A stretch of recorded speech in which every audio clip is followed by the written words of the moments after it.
Hello friends, in this chapter you are going to learn about the various situational factors that bring about prosocial behavior and also the different interpersonal factors that bring about prosocial behavior. We will first look into the different situational determinants of prosocial behavior. What are those specific factors that are present in the situation that make us behave prosocially? All our actions are influenced to a large extent by the situation in which we are in. Prosocial behavior does not depend completely on the internal or on the individual characteristics of a person, but they also depend greatly on the kind of a situation the person is in. So, it is both the personal, the situational and the interpersonal factors that act on a person's mind before the act of help comes out of him. With this basic understanding, we can see that it is not just the individual alone who is prosocial, but it is the various situational factors that make him either prosocial or otherwise. What is the first major determining factor that will bring about the prosocial behavior? You must have read through the bystander effect. Yes, more the number of bystanders, more time it is going to take to offer help to the person who needs help. Let us say that you are spending a night in a hotel room. At 10 in the night, when you are watching TV, the occupant of one of the adjoining rooms returns from dinner and finds a burglar rummaging through his suitcase. Before he can call for help, he is struck down and knocked partially unconscious. The intruder quickly gathers up his loot and he runs away. Your obvious prosocial responses would be to try to help the person in distress, if possible call a doctor, if possible summon the police, whatever the case may be. However, it takes a lot of steps to reach this particular decision. What is step 1? You should in the first place notice that the event has happened. You may be engrossed in your TV program. When such is the situation, there is no chance that you will in the first place realize that something has happened next door. Even if you hear some kind of a noise, you would presume that, oh, maybe there is a couple living next door and they are having a bitter argument. So, a lot depends on whether you have noticed the event happening or no. If you did not notice anything, obviously you will ignore the sound and then carry on with watching your TV. Then step 2 is interpreting the event as an emergency. You have to interpret what you hear. There are many logical explanations for the sound of a thump. Perhaps your neighbor is watching a mystery serial on TV. Perhaps just now, as we discussed, they are having an argument. Once this is clear, you have to assume responsibility. If you perceive the noises and are correct in assessing what it is, then it is definitely indicative of an emergency. The next step is to assume personal responsibility for providing help. The next step would be knowing how to help. You have decided that yes, you want to offer help to that person who is in distress, but what kind of a help will you offer? When you know the right kind of help that has to be offered to the person, you can definitely go and help the person. But before arriving at that situation, there are quite a number of questions that will be acting on your mind. Should you run next door and try to provide direct help? Should you call the police? Notify the manager of the hotel? Should you run down the hall and try to catch the burglar? Or you just stand outside and call the others also to help? All these ideas are going on in your mind. These are all alternatives that you have to consider before you actually find out or before you actually arrive at a solution that is reasonable. Once you have arrived at a reasonable solution, then you will have to extend help to the person who is in need of help. This decision to implement your help will be the decisive factor for all the previous 4 processes that have gone through in your mind.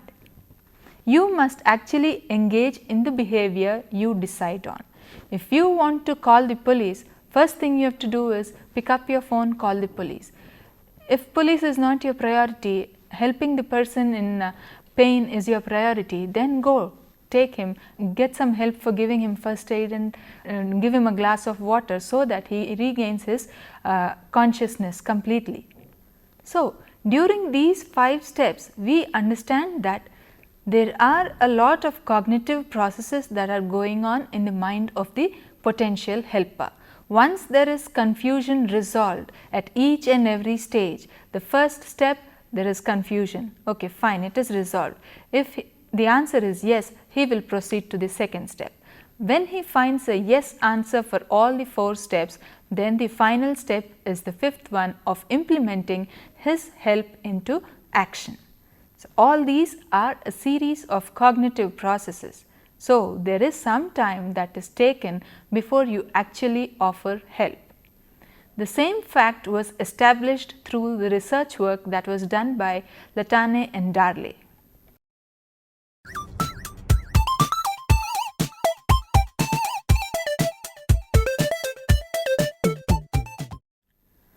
Latane and Darley proposed that individuals who were alone when an emergency situation occurred would definitely behave differently than people who were there in a group. If only one person witnessed a murderous attack, if only one person witnessed a child calling for help or a man being mugged, he would definitely do something about it. Latane and Darley have created an interesting experimental situation in order to study the responses of people towards an epileptic seizure. Students were told that they were to take part in a discussion of college problems. The experimenter left each subject alone after the instructions were given. The participants were in contact with one another through the intercom. The subject believed that he was interacting with one other student, he was interacting with 2 other students, and he was interacting with 5 other students. So, it is a 3 different situation where there were 2 people, 3 people and 6 people. But in reality, there were no other students present except the tape recordings. As the discussion began, the participants introduced themselves, and then without warning, the person in one of the recordings began to gasp, something similar to that of having an epileptic seizure. In the 2-person condition, the subject believed that he was the only bystander who knew of this emergency. In the 3-person condition, the subject believed that there were 2 other people along with him in this emergency situation. In the 6-person condition, the subject assumed that there were 5 other people along with him in the situation. Results indicated that the number of bystanders had a strong effect on the way the subjects responded to the emergency.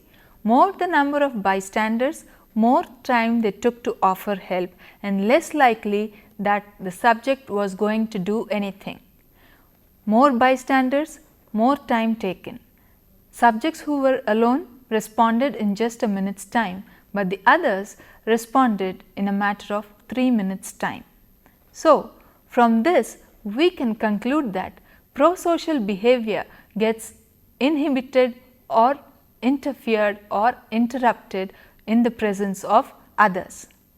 According to Charlie Brown hypothesis, our prosocial tendencies are inhibited because of the presence of others, because we are afraid of what they might think of our behavior.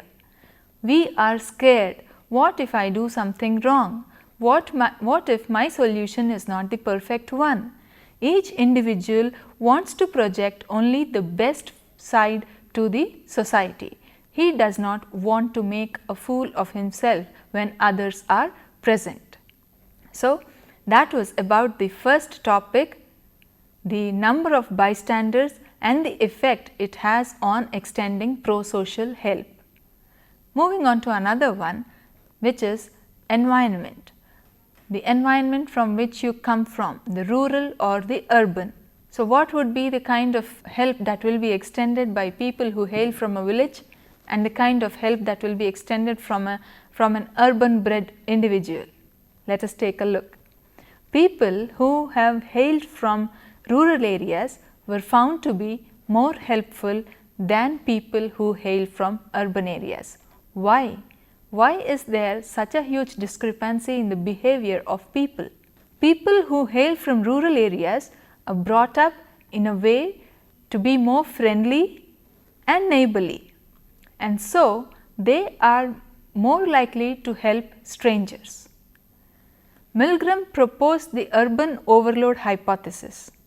This hypothesis suggests that people who live in cities are more likely to keep to themselves so that they can avoid unnecessary problems that might arise out of such kind of involvement. So, people from the rural backgrounds are more prosocial than people who hail from urban backgrounds. It does not necessarily rule out the fact that we urban bred people are not prosocial at all, but research has identified that the tendencies of the people who hailed from the rural areas to offer help were more in comparison to the people who hail from the urban areas. After the number of bystanders, after the rural and urban factor, next is the resident mobility factor that determines the kind of prosocial behavior that is offered to people. People who lived for long years in a particular society, who lived for long years in a particular area, were more likely to offer help to strangers. Why? Why do you think that such and such a person offers help only to a stranger only when the emergency occurs in his locality? This is probably because he is very comfortable in his zone. He knows where he could go with the person in case of emergency. Probably such kind of awareness, such kind of assurance about the area, about the society to which he belongs to, about the people that live along with him in the society, all these factors make him more prosocial in his given area. In a study conducted by Oishi, it was found that participants who had earlier worked together on 4 assignments with a group member were more likely to offer help to this member when he was in an emergency situation. But if the person changed his groups regularly, there was less likeliness that he would get any kind of a help from his fellow members in times of necessity. We have just now understood the kind of situational determinants of prosocial behavior. It is the environment from which you hail from. It is the comfort that you have in your own zone that acts as a determinant in prosocial behavior, and also the presence of others that determine the prosocial behavior in a person.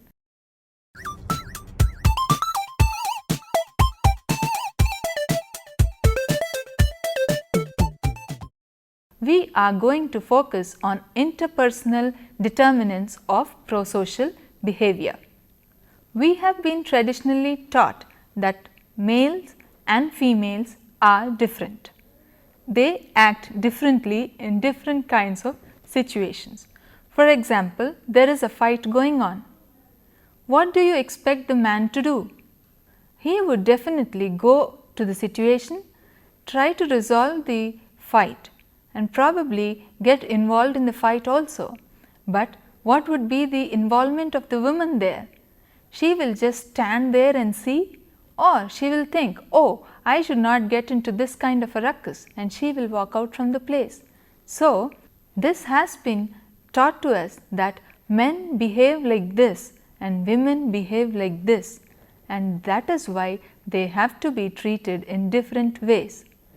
So, females have been assumed to be the weaker sex and males have been expected to offer help almost at all times. if these values still hold any relevance in the current society, all those girls who are listening to me would feel that no, I am no less than a man, but fine, we are now talking about the traditional thoughts. If these values still have any kind of an influence, we can take it that more female victims will get help from the male people than male victims. Women are always the ones that are helped more when compared to the male. For example, we will take a situation where the car tire has to be changed and the victim is a female. It was observed in research that 1 car out of every 4 cars that passed by stopped if it was a female victim that needed assistance, or if it was a lady that needed assistance. We will not call her a victim here. If it was a female who was seeking help and struggling to change the tire of her car, 1 out of every 4 cars stopped by. But when it was a male who was stuck with his car and the tire, only 1 car out of 50 cars stopped by, and all those who stopped to offer help were males. This is very clearly portrayed in majority of our Hindi cinemas. It is always the girl who knows the best way to get a lift than the boy. Attraction.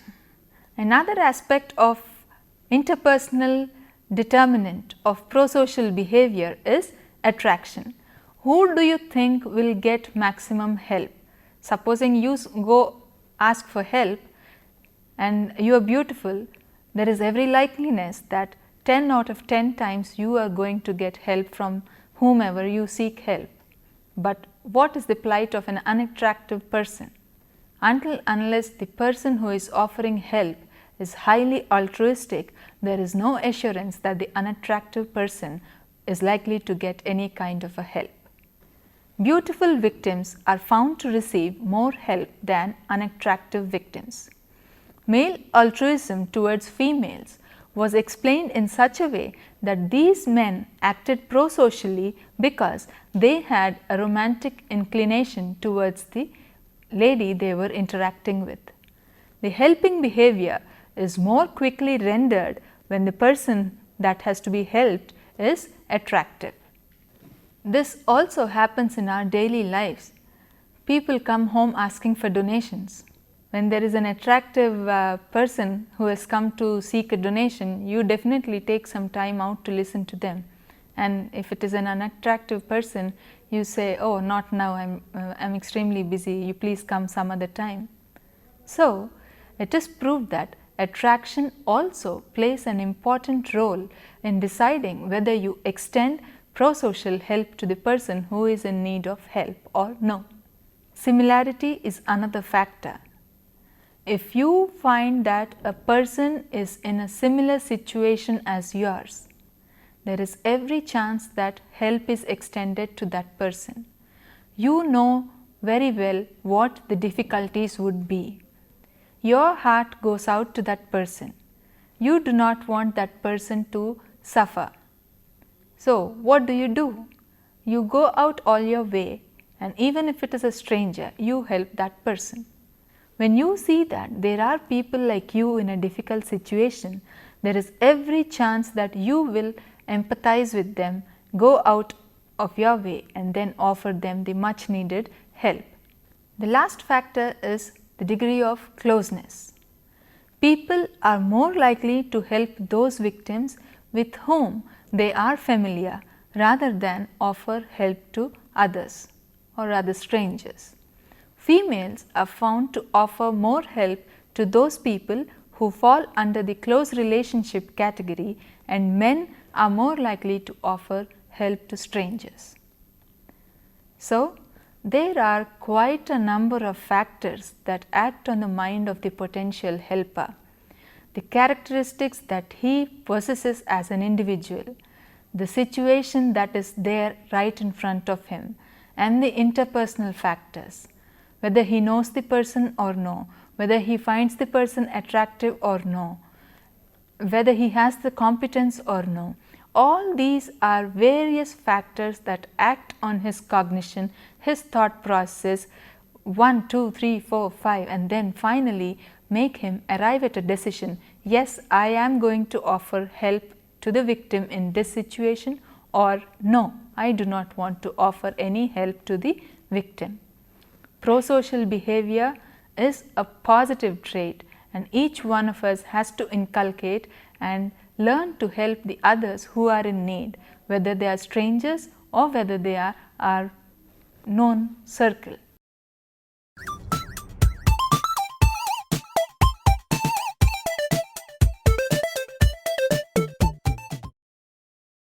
To sum up the entire topic of prosocial behavior, we have understood that prosocial behavior is a voluntary act where help is extended to a person who is in distress, where the person can be helped to come out of the plight in which he is in.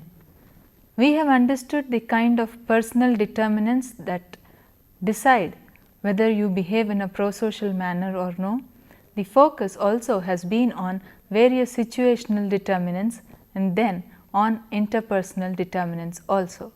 We have seen that the bystanders play a pivotal role. Latane and Darley have offered a lot of research and conducted a number of studies in this area and have concluded that more the number of bystanders, more time it is going to take for the people to offer help. In fact, there are more number of potential helpers there, but do they help? No. Why don't they help? Because of diffusion of responsibility. Each one refrains from taking responsibility towards a particular act. He thinks, no, the other person will take up some action. The other person will think, no, there is some Mr. X to do, there is some Mr. Y to do. So, all of them in a given situation thinking like that will procrastinate the help that has to be given to the victim. There is also the influence of culture and gender in the prosocial behavior that is extended. People who hail from the same culture are lucky enough to get help from the person, but in case if the person hails from another cultural background, he is not offered help at all. There is the influence of gender too. The weaker sex, or rather the fairer sex, are always the lucky ones to get the help, and if the fairer sex is attractive, there is a downpour of help from the male counterparts. There is the influence of closeness and similarity too on the way help is extended. Supposing you are close to a particular person, in the sense that if he is your kith and kin, the chances that you will go out of your way and offer help are really high than to an extended family member. So, closeness also plays an important role in helping a person decide whether he will offer prosocial help or he will not offer any help at all. Similarity plays a pivotal role again. If you were in such a kind of a situation earlier, and if the person now who is in need of help also is in the same kind of a situation, you know the ins and outs of being there. So, you will again act quickly to help the person out of his distress. So, whether bystanders or no bystanders, if we see a person in distress, it is strongly recommended that we take minimum possible time to offer help to those people. In some cases, when help is delayed, there is every chance that the person might lose his life also. So, rather than trying to diffuse the responsibility, you have to act in a proactive manner and then take the responsibility, and probably while you are engaged in such a busy activity, you will generate interest in other people and they will also join hands and help you achieve the task even faster. Whether the person is attractive or unattractive, it is the life that is at stake. It is a person that is suffering. So, let us not differentiate between people. Whether it is close kin or a stranger, someone is in need of help, and that to your help, you should really think about the situation and then act in a manner that will be gratifying to you as well as to that person. Whether he is similar or dissimilar to your experience. All these factors will definitely help you ponder more upon the way help should be rendered to the person who is in distress. Let us all decide whether we want to be prosocial individuals, definitely not antisocial individuals. We have to decide whether we want to be prosocial individuals or irresponsible, indifferent individuals of the society where we are living.